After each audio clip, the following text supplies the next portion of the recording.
In today's episode, we have a special guest, Father Justin Braun, to discuss family missionary discipleship. We hope that you enjoy. Welcome to Life Beyond the Chariot, a faith and family series from the St. Philip Institute. We believe we are called to not only know, but also to live the truth of the gospel within our homes, in our workplaces, and beyond. We believe we are invited to encounter Christ in the messiness of day-to-day life and to live as his disciples.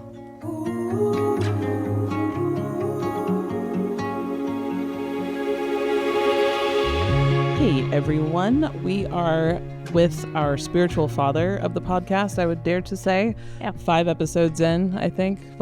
This is our 5th episode with Father Justin Braun. How are you, Father? Stupendous. Wonderful. Really doing well. Wonderful. So we are in kind of the last several episodes of the podcast, and on the top of the list of folks that we wanted to talk to before we ended was Father Braun. Yep. Has been very supportive of our podcast, our conversations, and things like that. But the last time we had you on, I think we were talking about the marriage catechumenate and how that is a form of marriage formation that the church has asked us for. And basically what that is an accompaniment model of marriage formation, where we're really intentional about helping every individual couple that is brought to us. And there's lots of different pathways that the church is recommending, but essentially the church is just asking us to accompany couples before and after their wedding day. And the goal of all of that is to be missionary disciples. And I think we talked about what the parish can do, or why the parish needs to invest in marriage formation, and specifically with us with Witness to Love in the Diocese of Tyler. When we say missionary discipleship or family missionary discipleship, I think a lot of us kind of get this glazed look on our faces, or we assume you're talking about somebody else. So we wanted to have a conversation about family missionary discipleship. What does that mean? How do we do it?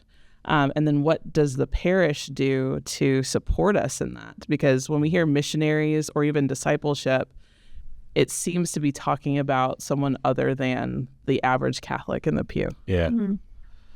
Yeah. I think one of the interesting things that happened to me as a priest was I got to serve as a chaplain in campus ministry for a couple of years before I was a pastor, and it had been in the back of my mind. I'd started doing, not really having a word for it, but doing like forming intentional disciples as a parish priest, and then went into campus ministry and ended up working with Focus, Fellowship of Catholic University Students, and kind of getting the language that they use to kind of start to really think about the concept of like, what is it that maybe we're not doing well as a church, or, to put an identity on how can we enliven the church to really answer the call of Vatican II. And that's the thing. It's like, and it's really the church's whole history, but Vatican II made his clarion call, like the laity need to actually be holy and they need to live mission.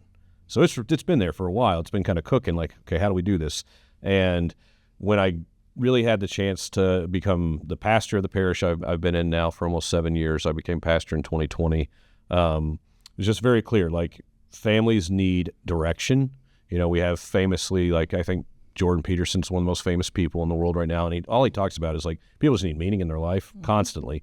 Well, the meaning of being Christian is not you, it's others, right? Like, Christ became one of us for us. He didn't need to become one of us. He was God. He is God. But he became man so that man may be saved. And he sends his disciples, we know, at the end of the gospel, before he ascends into heaven, he says, go and make disciples of all nations. So that missionary mandate's very real. And as a parish priest, like, okay, how can I help my people to just be more cognizant of how to do mission? Well, the second half of missionary discipleship is kind of the key. We got to form disciples better, right? So investing a lot in the formation of adults, particularly, and particularly with an eye towards families, to the exclusivity of our sweet retirees, who sometimes, they don't have a desire to go out and evangelize the world, but adults with families, or with kids, or adults who are beginning their married life together, like, they're going to be immersed in the world in a sense for the next 30 to 50 years of their life. We need to equip them to be the best disciples they can be, and the mission will flow from that discipleship. So it became kind of my just obsession. How can I do this as best as humanly possible? And working with you and working with the great opportunities that the Institute gave to me to learn more about this stuff, to put it into practice, not just in the marriage catechumenate, but in really every aspect of our parish. So if you go to my parish, you're going to get attacked by somebody who's going to say, do you want to be in a small group, basically? Because that's the way we can begin to train people, is to have them in those small groups that are intentionally about missionary discipleship. Yeah. One of the things that, because I think sometimes it can be really overwhelming, because you may have families with young ones, or families who just the landscape of the environment around us does seem to be evolving quite quickly in ways that are a little shocking or take us back. So I think sometimes we're just operating under reaction mode, we're reacting to certain things that are coming our way. And so this whole idea of family needing direction, having clarity of mission, because I think people can get sort of caught up in, well, there's so many different ways, I think, to lift things out. And so how does one find this direction? To look at Christ, right? And I don't mean that as just a cliche. It's like, okay, look at Christ. Good for you, Father. Yeah, we all do that. But no, look at what Christ did. Christ offered himself in complete submission to the will of the Father. And what did that practically look like for the 3 years of public ministry? It meant investing heavily in the people closest to him, and really making the intentional effort for the 12 apostles, of course, Mary, and some other select women. But it was a really small group of people that he really invested that time in. Knowing he's God and he could have done anything, he still chose to do the most human thing in the world, which is I can't serve everybody. I can't be everything to all people at all times. Like, hey, I'm going to try, but really investing in the 12, and then within the 12, you've invested even more so in Peter, James, and John. And again, I always think of the Blessed Virgin. Like, the investment there is not just like the intentional investment of helping her be a better disciple. It's also learning discipleship from her. Like, even Jesus was learning methods of how to live out faithfulness to God through the example of his mother and, of course, his father. So to encourage, like, the family, you need direction. The first place that you do missionary discipleship is in your home, of course, to each other, but with the hopefully a dad and a mom who are united in that mission, serving one another and their children. And then look not too far out, because probably within the immediate reach of your closest 10 or 12 families, there's 4 or 5 of those families that kind of are going through the motions and aren't really deeply in love with Christ, or haven't had an encounter with Christ in a long time. Maybe they did in their early 20s, and then they're 35 and have 5 kids. And they're like, who's Jesus? Right. So just thinking about that small group of, that's the direction, is like, let's find a couple of families that we love, we want to spend time with, and we want Christ to be the center of that relationship, not nagging and, arguing about bad football and politics, but like, can we truly bring Christ into these relationships if he's not already there? But if he is there, let's build out from that. So taking the smaller vision and kind of seeing that as a road that's worth traveling, and it's what Christ himself did. Instead of trying to make up a new program or a new process, use the programs and processes that exist. Deanna and I talk about this a lot. Like, lots of people are going to come get their kids baptized. That's a great opportunity to invite them into a deeper relationship and of discipleship with the Lord, and then go from there. Teach them how to go from that position of discipleship to being a discipleship who's on mission. Yeah. A lot of what you're saying is reminding me of a couple of things that were said at the Eucharistic Congress this summer. So Bishop Barron, when he was talking, one of the things that he said was, your Christianity is not for you, it's for others. And then I can't remember the cardinal's name, but the cardinal who gave the homily at the closing Mass, he said something to the effect of, if you keep your Christianity or your Catholicism to yourself, that's not holiness, that's selfishness. That's powerful. And then it's making me think of, I thought this was helpful just to kind of set the landscape for why this is so needed in the culture. And I can't remember if we had shared this in a previous episode, but this talks about the 2014 Religious Landscape Survey, and just kind of seeing what's going on as far as like the nones and dones in the faith. And so it's saying that Catholics, no other faith in the United States has a higher rate of leaving than Catholics. So only 31.7% of U.S. adults are raised Catholic. 13% of all U.S. adults are former Catholics. 2% of U.S. adults are Catholic converts. And then when you dig deeper, we find that Catholics are the religion least likely to evangelize. So 90% of Catholics today were raised Catholics, just 10% were raised in other faiths. Of those who were converted, 7% were already baptized Christians, 1% came from other faiths, 2% were unaffiliated. And then this one it hurts. For every one Catholic who enters the church, 6.5 Catholics leave. Mm. And that, yeah. So when we talk about the need for missionary discipleship, like if we don't, the trend continues. yeah, it gets worse. Yeah. What does family life look like? So yeah, your thoughts on that? Yeah. This image of disintegration, not disintegrity, but disintegration. Like Catholics have it's like if you look at like a bingo card, okay? Check baptism, check first communion, check confirmation, check marriage, check, buried my parents Catholic. So I'm like, I've got 5 things of the 10 I need. But baptism's not connected to marriage, right? Or baptism is not connected to holy orders. It's like, oh, this is the thing I'm doing. It's not who I am. And so it's that kind of fundamental relationship or the fundamental axiom of baptism is not only integration into the life of the church, it's also integration into the life of God himself. So I no longer see myself as just a product of 2 human beings who came together in a loving relationship and made me, but I am also, by baptism, I am an adopted son of God. And that's the nexus of my whole humanity. But we live a very disintegrated Catholicism, especially in America, admittedly. Like, we don't have a past and a culture that's so Catholic that, like, even if you're, nominally a Catholic in Italy, guess what? That you probably do know a lot about the church and the faith because you grew up in a very Catholic culture. This is a Protestant culture in America, and faith is lived on Sunday, and usually faith is lived between a certain hour on Sunday because then the football starts at 12, right? And Saturday night it was college football, Friday night it was high school football, and Monday through Thursday it was the rest of life, the 17 practices you have to take your kids to. So where does Jesus fit into those other 167 hours of the day?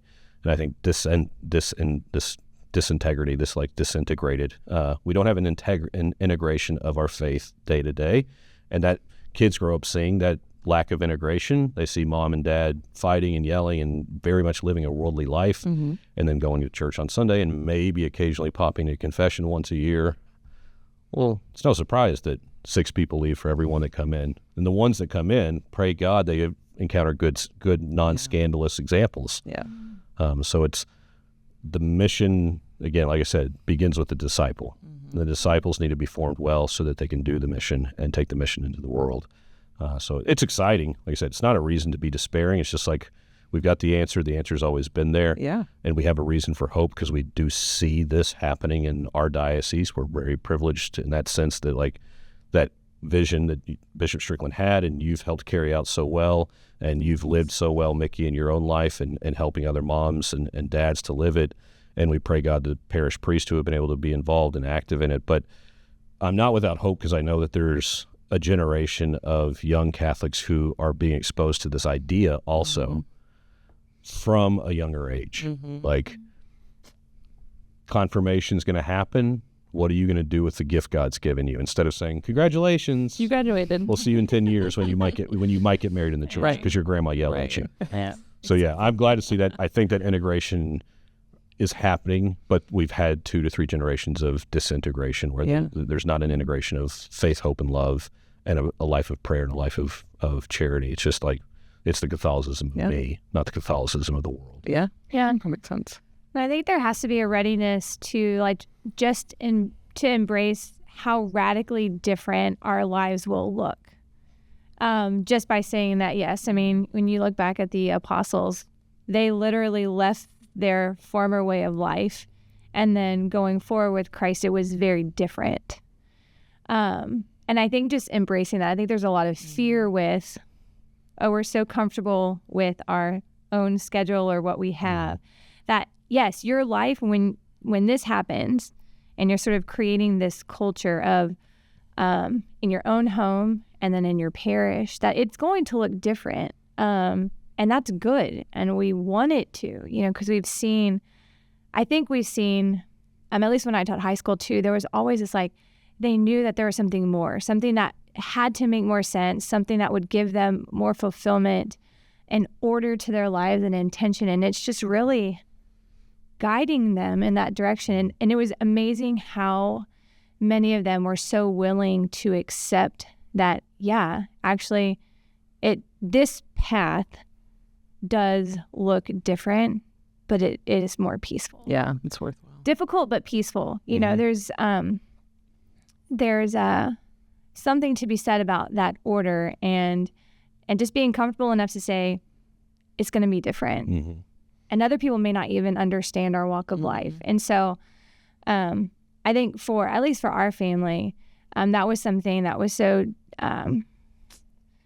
whenever we're like, okay, we're just going to dive in. We were trying to live with kind of 2 feet. Yeah, one in the world and one. Yeah. And then it was, I don't even know who said it. It was some Protestant pastor. I don't remember, but he was giving a sermon at his church, and I'm watching it on TV, and he had 2 ladders. And so he has 2, 1 foot on one ladder, one on the other. And as he keeps walking up, he's like, at some point, I have to decide. He's like, you can only go up this ladder so much before you can't go any further, and you have to pick the world or Jesus. Mm-hmm. And for me, that was just a very powerful image. At some time, we just have to decide because it's not, I don't think it's possible to do both. Yeah.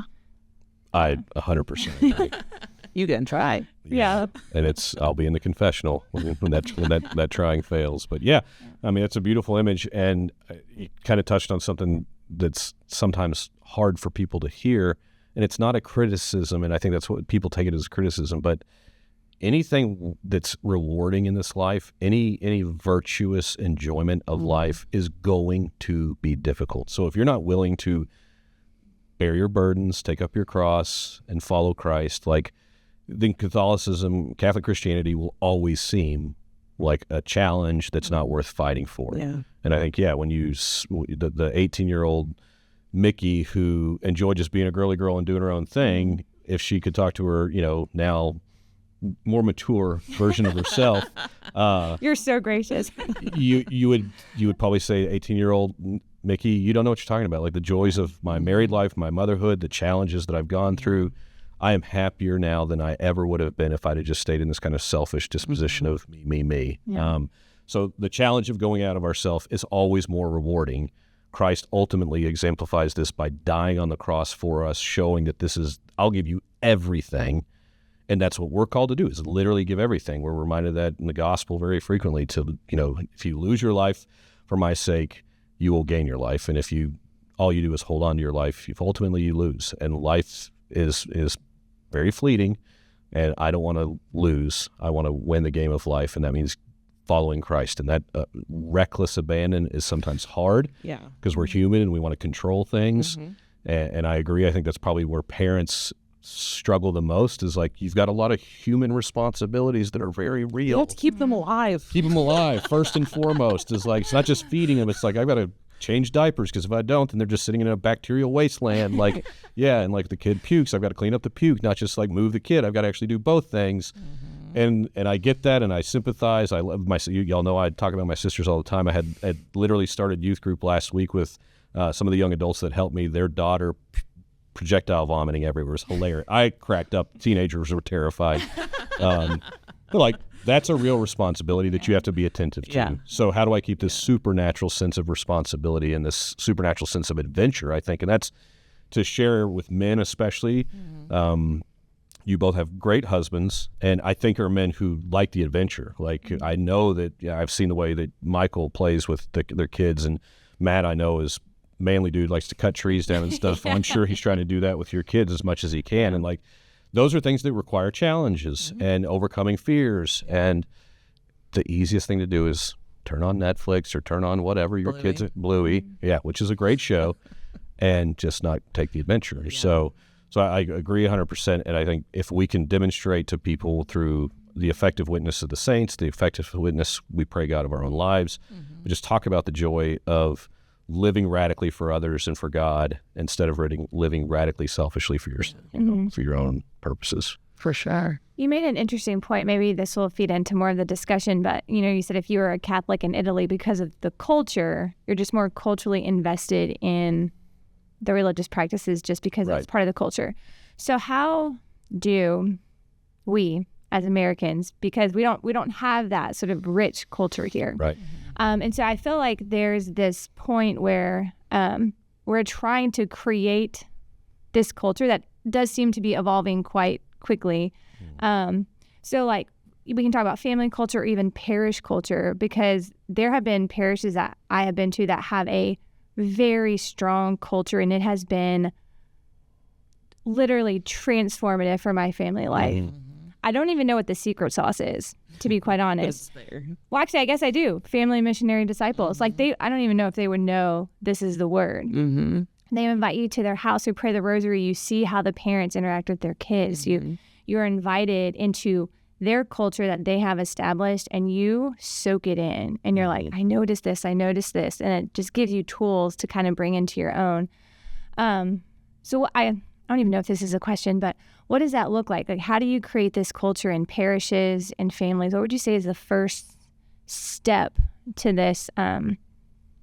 Okay. Yeah. As a pastor, because I don't want to take away, I know Deanna's got some thoughts and she's been part of this too, so I wanted to hear from you. But as a pastor, like, it honestly was just me saying, and I began really with my Spanish. I have about 50-50 Spanish-English community. It's like saying to my Spanish families, like, do you guys know each other? And they're mostly immigrants from 3 particular parts of Mexico. And so, yeah, a lot of them, they're cousins, their aunts, their uncles, whatever. But like, okay, great. But have any of you taken the time to just like spend time outside of Sunday Mass? Because there's a joy of coming to Mass and seeing your friends, but there's a much deeper joy of coming to Mass and encountering the living witness of their faithfulness. Right? Just like at a human level, I enjoy them because they're funny, or he's, that the tall guy that's got the jokes, or the pretty lady who's got the best clothes or whatever, but to like see, oh gosh, like I can't wait to see, Jose and Maria, because they make my soul swell. So you see that there's people in your parishes that have that. Like, it's just kind of modeling that and demonstrating that can be something you can share with anybody who walks through the door.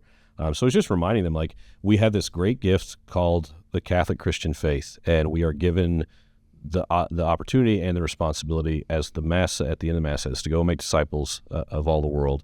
And just beginning with that thought of like, it's not for me, it's not for me, it's not for me. So renewing the vision that is ad extra, and pushing everybody to see that the mission that goes out comes from a mission that's already being lived within, if that makes sense. So it looks like 20 families that then are friends with 45 families, and there's 90 families, and then there's 100. And so it really is this like kind of trickle down effect that occurs when, the small groups or, the 1 or 2 moms and dads and kids that really have a deep conversion, they're sharing it, and they're doing it very naturally. And making the emphasis kind of at the top level of, like, for me as a parish priest, like my finance council, my pastoral council, all my ministry leaders, they all know our vision statement is encounter Christ, build disciples, love your neighbor. Like, if your ministry doesn't accord with those things, I'm not wasting my time coming to your meetings. Yeah. Right. So, and you should stop wasting the time and the money and the resources of the parish if those are not the ends that you're hoping to achieve through whatever it is you're doing. So vision helps, and then practical examples, I think, is how I started, I would say, in my parish. What about you, Dee? And maybe I'm thinking of it in the wrong way, but it would be helpful to get real practical and to kind of go to level 1, which I would say would be like the family. So we're talking about, like, what does this look like at the parish level? But when we're talking to families about, like, you are missionary disciples, the Johnstons, the Sebas, like, what does that look like in the family? And like, how do you know that you're living that out? Because I think, like we said before, if I'm following the precepts of the church, I'm going to mass weekly with my kids, we get through it. Maybe we do a weekly rosary or a daily rosary. Like, how does a family know or the parents know that, okay, we are moving in the direction of being missionary disciples? And like, what does that look like progressing? It sounds like, you would go from living this out within the family to how that connects to like small groups or back to the community. Like, it all flows back into parish life. But how do I know that like we're walking the right direction? Yeah. Excellent question. Give you two things. One is, and I 100% credit to you, and I'm like, it was when you started putting together our marriage retreat, 3 to Get Married, like one of the emphases I don't know if it was a conversation or maybe it was an email you sent me, but it was just like, I was preparing to talk about, what is the sacrament of marriage, like to give an image of what does it mean to be an icon. And I think that was language you gave to me, just like, Father, I want you to kind of use that as a meditation for your talking. Like, I use it all the time now, and in a lot of wedding homilies, I'm just like, remember you're an icon. And in a kind of image obsessed world, an icon is actually a very helpful meme. So it's a mimetic kind of reality. But that starts. So what does it mean for a husband and a wife to be the icon of Christ's love in the world? It really begins at that fundamental level, because you are a family. You'll have kids, and that's the broad concept of family, but really it begins with the husband and a wife being an icon of Christ. So it's looking at Ephesians 5 and thinking through that, praying through that, and then put it into perspective of like, okay, now it is me, my wife, and my child and my children. Acts 2:42, like principally speaking, Acts 2:42, it's, teaching the apostles, communion or fellowship, it's prayer, and it's Eucharist. Like it's really that basic. Like, let's just go back to what does Acts 2:42 say? That's the guidepost for you as a family. So are you living according to the teachings of the church? How do you know you're living according to the teachings of the church? Have you reviewed the catechism? And it's not like, oh, we've got to read paragraph 1. Right. It's like, we can listen to Father Mike Schmitz talk about it, and he's got dreamy smile, and he's funny, all those. I mean, he's a good-looking man, right? It's just the facts, and he's a good storyteller. So like, let's listen to this, and like, that's not hard. You waste 3 hours, men. You waste 3 hours listening to Joe Rogan talk to Donald Trump. You can break down for 12 minutes to 18 minutes once a week and listen to Father Schmitz talk about the catechism. But it's like, how do you imbibe? Obviously, you go to your parish. Hopefully, your priest is preaching apostolic teaching, right? Or your deacon, whoever. Fellowship and communion. Like, is your family? It's not about having the best Sunday brunches, but like, do you have regular fellowship with other Catholic families? Period. Punto. Or are all your friends? You girls, I know, kind of you work for the church in a certain sense, but there's a lot of people who don't. Yeah. Are their friendships all just the ladies and the husbands they work with at work, or do they actually have parish friends? But that's kind of the nexus of that aspect, or that pillar. Prayer as a family, prayer as individuals. If you're not doing it individually, you're not doing it as a husband and wife, guess what? Your kids are not going to do it either. Right. They're not. And they're not going to tell other people about it. And then obviously just, the daily bread. Like, are you somebody who actively, willingly engages in worship of God in the Eucharist and receives Holy Communion on a regular basis? And that's probably, I would say, the hardest part as a priest to impart. I can only offer Mass so many times a day, and I can only do it certain times a day, right? And it's not always convenient for everybody else. But 99% of Americans have a car. They really do. Like, that may be inaccurate. Maybe like 91% of Americans have a car that need a car. Almost everybody can get by a church every once in a while. So can you go stop in and pray for 10 minutes with the Lord? Can you, even in your own home, have that domestic altar that's like, the focus is union with Christ and make a spiritual communion? If you're doing those things, you almost don't have to try, and you're going to evangelize the world. Yeah. You really are. Yeah. I think what I like about what you're describing too is that it's not glamorous. And I think sometimes, maybe for me, I'll speak for myself, when I hear like missionary discipleship, I think of like just this image of a family who has it all together. And like they're featured on EWTN and all of this, but really it's the daily grind. It's the, like we talk about all the time, the messiness of family life. and like persevering through that. And then the other thing that you touched on, it seems like since COVID, we have all kind of woken up to the fact that we need other people, we need other families, and we need community. And I know for Michael and I, it can be really tempting to just like hunker down and we're just going to get through the school year and kind of plow ahead. But it has been such a grace to be able to commune with other families and to have them in our home. And I think there was a part of me that thought like, oh, well, the families who can live out hospitality or live out small groups, like they must have just these huge homes and they're extroverted and really good at hospitality.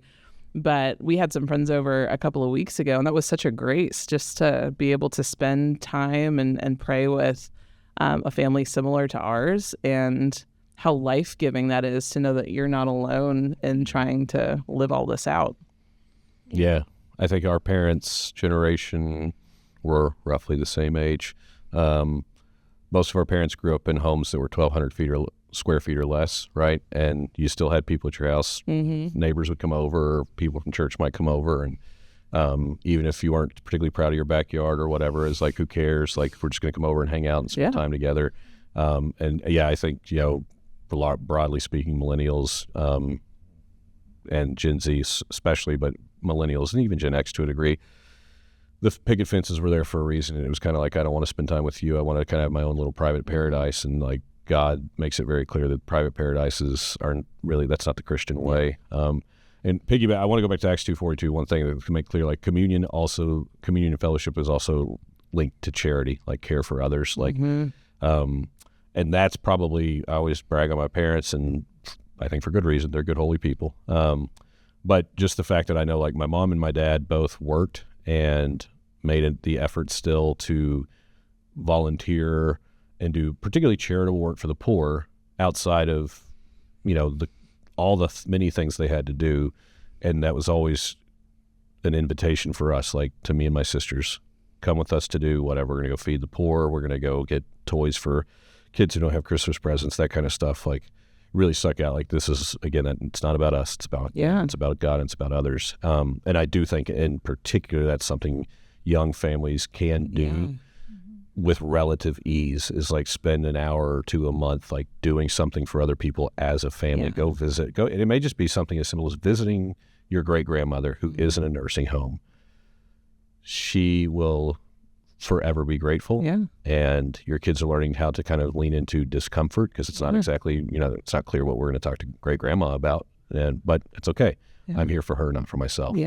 So giving your kids that exposure to like getting outside of themselves for the sake of others and nothing in return. Right. That's a huge, like corporal works of mercy. Basically. It's like we do it for our infants, and then as we get a little more confident in living it out within our family, then we live those out in the community too. I like that. Yeah. And there's tons of opportunities even within your own home to live those out. And then clothing within your parish. Like, my kids love to be at our church space, which is actually quite tiny. But like all the kids, we say, okay, it's time to clean up. And then they pick up the cups from after, our Sunday gathering after Mass, or Mary and I clean the church with another group once a month. And she loves it. And I would have thought like, I'm going to have to drag my kids to do service. But their hearts, because they're not, I think we grow into selfishness sometimes, and we, but their hearts are so open, and just to give them the opportunity to plant them in that space, it is actually quite beautiful to see that. And I think maybe we might throw our own expectation, like, I'm going to have to fight them to want to do this thing. But I think they're more ready than maybe what we give them 100%. Yeah. I'd say more often than not, because teenagers, while they are jaded, because the world's so tough, they have a much greater sense of optimism because of the sense of adventure. They're still willing. They're not fearful. As we become as adults, we become more controlling, become more fearful sometimes. Like that sense of adventure and that spirit and willingness of freedom. Like, this is an expression of freedom, is to go help other people. Like, I think that's an easy road. So moms and dads kind of just get over it's not going to be perfect either. It's probably going to go terribly wrong a few times. Your 3-year-old's going to probably do something that's really annoying or really, or practically wrong, like you throw something away that it was supposed to be given to somebody. But don't give up. Keep trying. And then, it becomes like their own thing where they're like, hey, there's this thing happening. Can I go volunteer and be a part of that thing? And then, that's a great moment for you as parents. Okay, I haven't screwed up totally. Right? They're alive and they like to help other people. You're winning. So, one other thing about the mission in the parish that Deanna, you kind of alluded to is like, and I'm sorry, Mickey, you did, is like your kids love kind of coming to the parish, and that's a culture that needs to be reclaimed. Is the parish is not just where you go to Mass. It's not just where you go to CCD or faith formation or whatever it's called. It's a place of encounter, of communion. Yeah. But it's oriented outwards. And so it's like there is a document, and I've talked about this to a lot of priests, and I can't ever remember the name of it because it's super long, but it's from the Congregation for Clergy. It came out about 3 years ago on the transformation of the parish into forming missionary disciples. Like literally that's almost the subtitle is like, your parish needs to be a hub of missionary discipleship, which means it needs to be a place where people can grow and encounter Christ, deepen their faith as disciples, and go out. So we want people to come to the parish, but we also want people to go out from the parish and not be parish obsessed in the sense that all we can do is go to the programming for faith formation. No, you can be in St. Vincent de Paul, right? You can start a garden in your parish that gives, seeds or not seeds, but plant seeds and then gives the produce to the homeless. The parish can be a place where you stop, but it's like a gas station. It fills you up, gets you ready to go, and then you continue the mission instead of seeing it as the destination. Yep. I think that's a great dynamic just to kind of continue to think about. It's like, how is this it's a Buc-ee's, right? We love Buc-ee's in Texas. Like, it's got everything and then things you don't even really need. Best bathroom. But it's got everything and then some to send you continue to send you down the road. Like, your parish should be that place of encounter, that kind of encounter, but it is not the destination. Right. So I do want to encourage, like, y'all are in different parishes than my own, of course, but to even maybe for you that are listening, like, that's an accessible document on the website, Vatican.va, and it's on the integration of the parish and missionary discipleship, and maybe Deanna will put it in the show notes. But it really helped me, again, be centered in what is the church saying. Yeah. Because that is important. I want to listen to what the church is saying and do what the church is asking me to do. I'm a priest. Try to be obedient, right?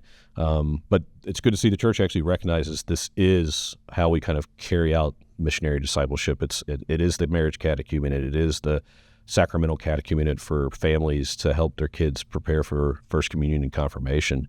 But the parish is kind of at the heart of that. Yeah. So let's not forget the parish needs to be reshaped. Yeah. And re-envisioned.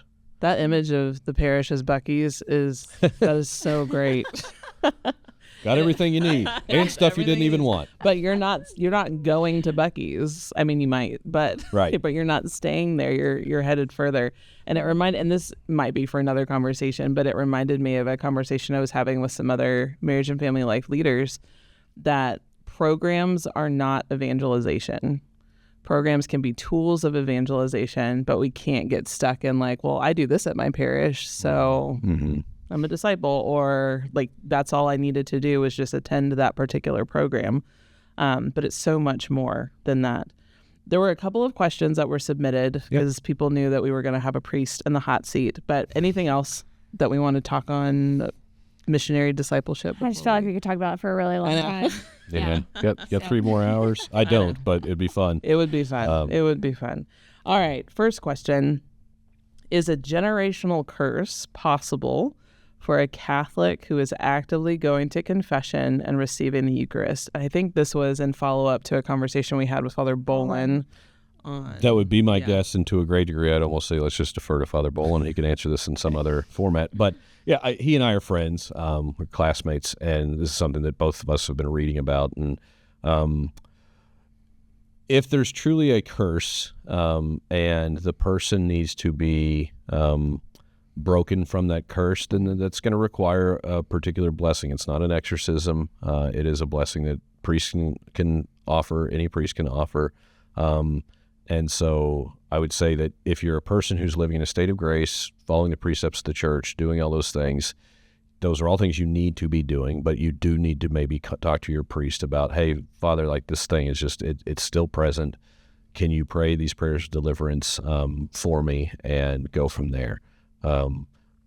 Just the $1 million question is, are you really in a state of grace, and are you really, following Christ as deeply as you can?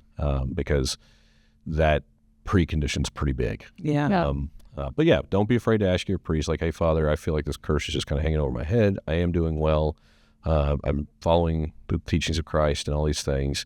Maybe could you pray some prayers of healing and deliverance over me? Sure.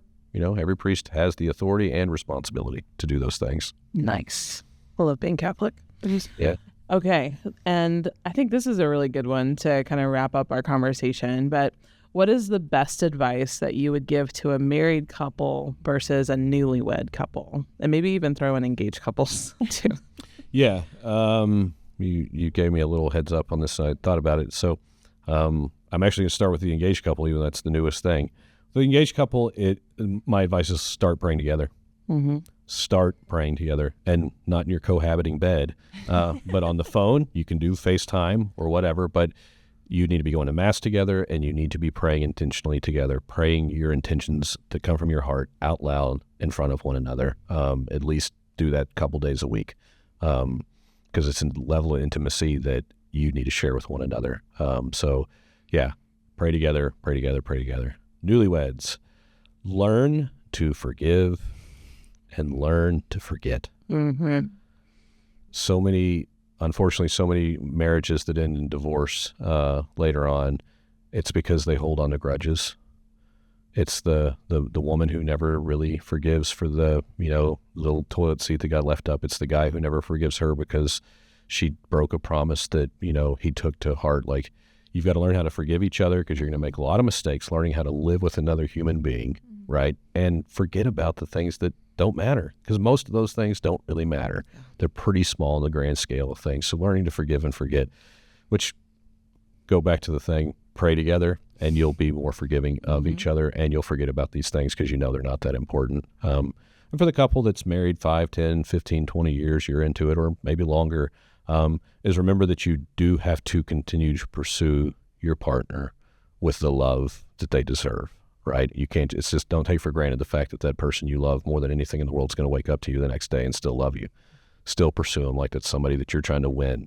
So take them on dates, go on vacations together. It is okay to let your wife go on a retreat, fellas. You can take care of your children. It's not babysitting. It's called being a dad. But giving gifts to each other, like retreats, but also maybe going on a retreat together and getting grandma and grandpa to watch the kids, but like just making sure that, your spiritual needs as adults are taken care of, but also just your romantic needs, like your loving relationship needs that fire to continue to burn brightly, because that's what a lot of times that's what attracts people to you. Is that they still love each other so much, right? They're still cute. They still hold hands. They still kind of laugh at each other's jokes instead of just looking at each other like you're the worst, right? And that's all human stuff. And then maybe they ask you, what's the secret? And you say, well, secret is we love Christ, and he's given us so much. Yep. And so why not live this joyful life? So yeah, pursue each other madly. I love that. I love that. Well, we're really grateful to you, Father. Thank you for just being so supportive of Mickey and I over the years. And we always enjoy having conversations with you. I guess quick commercial. We have a women's retreat coming up in March 29th. If you go to dioceseoftyler.org/women's retreat, you can get more information on that. We'll have Sister Josephine, Mari Pablo, Katie Prejean McGrady, and then Lauren Moore is doing worship music. She and her husband were doing the music for the Eucharistic Congress, which is phenomenal. This time last year, we had 40 women signed up. This year, in November, we have 120 women. Oh my goodness. And I think the maximum will be somewhere between 300 and 350. So sign up soon. Early bird registration's going on now. We've got a few more episodes left. We'll have Father Stephen Chavarria. I think we're going to talk about the Pope's new encyclical. Sister Josephine is coming. She got this podcast started with us, which is great. And I think we're going to talk about, I haven't told you this, but we're going to talk about surprises. I love surprises. we're going to talk about the epidemic of loneliness and how the church, connected to this conversation, how the church can offer that solution through healthy community. So I'm looking forward to that. But yeah, if you have any suggestions on final topics before we kind of close out the year, that'd be great. But thank you again, Father. Yeah. I really appreciate you. Such a joy to be with you, ladies. Always enjoy it. Yeah. Can you close us out with prayer, please? Be happy to. In the name of the Father, and of the Son, and of the Holy Spirit, amen.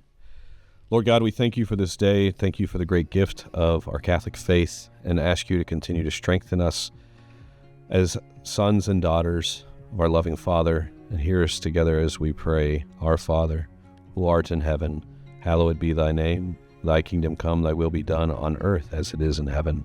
Give us this day our daily bread, and forgive us our trespasses, as we forgive those who trespass against us. And lead us not into temptation, but deliver us from evil. Holy Family of Nazareth, Pray for us. in the name of the Father, the Son, and the Holy Spirit. Amen. Amen.